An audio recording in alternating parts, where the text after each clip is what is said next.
रम्या, तुम छोड़ क्यों नहीं देती ऐसी जानवर इंसान को? ये क्या रम्या, तुम अपना मुंह क्यों छुपा रही हो? रम्या को अपना मुंह छुपाते देख कल्याणी जी ने पूछा।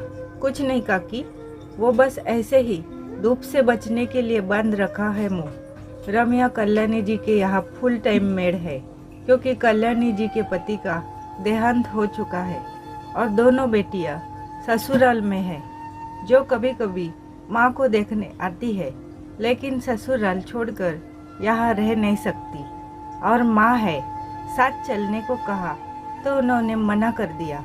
मुझे यही अपने घर में रहने दो, मुझे पराश्रित मत बनाओ। यहाँ मैं अपने घर में अपनी मर्जी की मालिक हूँ, वहाँ तुम्हारे ससुराल वालों की मर्जी पर चलना पड़ेगा।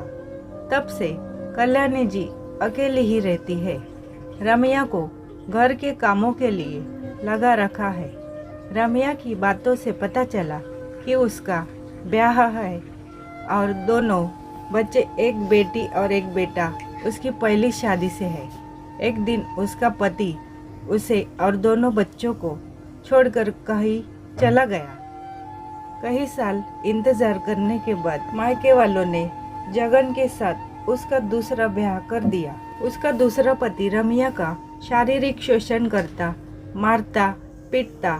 यहाँ तक तो बेचारी रम्या बर्दाश्त कर लेती थी, लेकिन इधर तो वो उसके बच्चों पर भी हाथ उठाने लगा।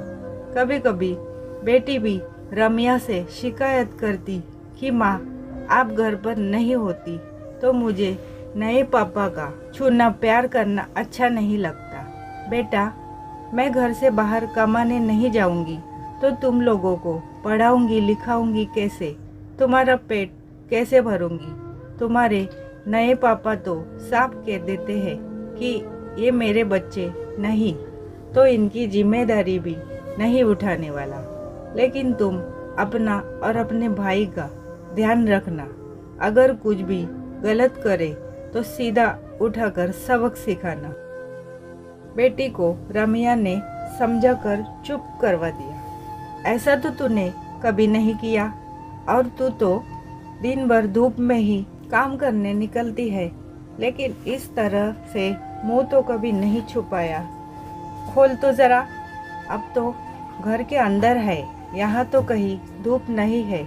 कल्याणी जी ने रम्या के पीछे ही पड़ गई। काकी, आप देख नहीं पाओगी मेरा चेहरा, कहते हुए उसने जैसे ही अपना चेहरा खोला तो जगह जगह गहरे नीले निशान थे। कल्याणी जी की नज़र उसकी पीठ पर पड़ गई तो वहाँ छाले ऐसे पड़े थे। छाले देखकर उनके शरीर में सिहरन दौड़ गई और उनके मुंह से सिसकारी निकल गई। उफ उफ बच्ची, इधर भी खोल कर दिखा, ये पीठ पर तो जला हुआ है। इतना दर्द, इतनी तकलीफ तुम कैसे बर्दाश्त करती हो? छोड़ क्यों नहीं देती ऐसे जानवर इंसान को? कहते हुए कल्याणी जी खुद भी अपने ऊपर नियंत्रण नहीं रख सकी और फपक कर रोने लगी। काकी, एक औरत के लिए अपने पति को छोड़ना इतना आसान नहीं होता। ये सिर्फ फिल्मों में, सीरियलों में आसान लगता है कि अकेली औरत सब कुछ कर सकती है, लेकिन सच में उतना ही मुश्किल होता है। तो क्या उसकी प्रताड़ना सहते हुए जान देने का इरादा है?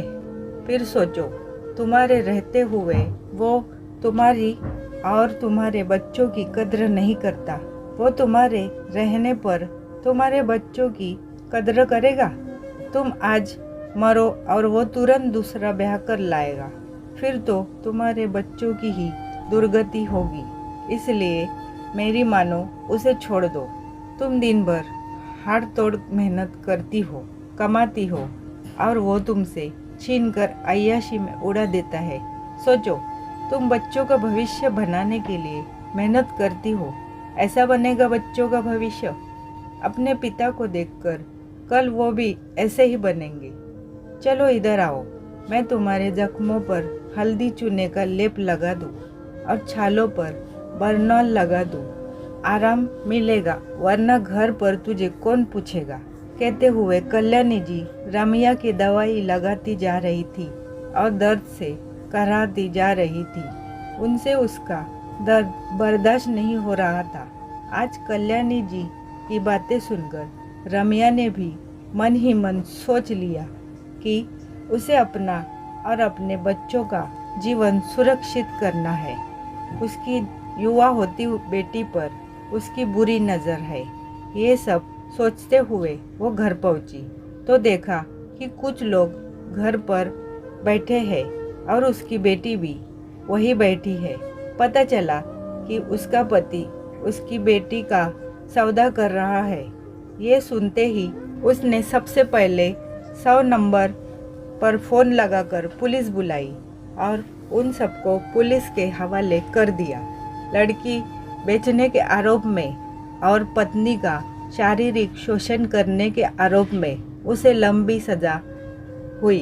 रमिया को उस इंसान से मुक्ति मिल गई और उसने अपनी और अपने बच्चों के जीवन को सुरक्षित कर लिया। कल्याणी जी को भी सहारे की ज़रूरत थी। उन्होंने रमिया को बच्चों सहित अपने घर पे रख लिया। दोनों को ही एक दूसरे की ज़रूरत थी। कहानी पसंद आए तो लाइक और शेयर करना बिल्कुल न भूलें। चैनल पर नए हो तो चैनल को सब्सक्राइब करना बिल्कुल न भूलें। कहानी सुनने के लिए धन्यवाद।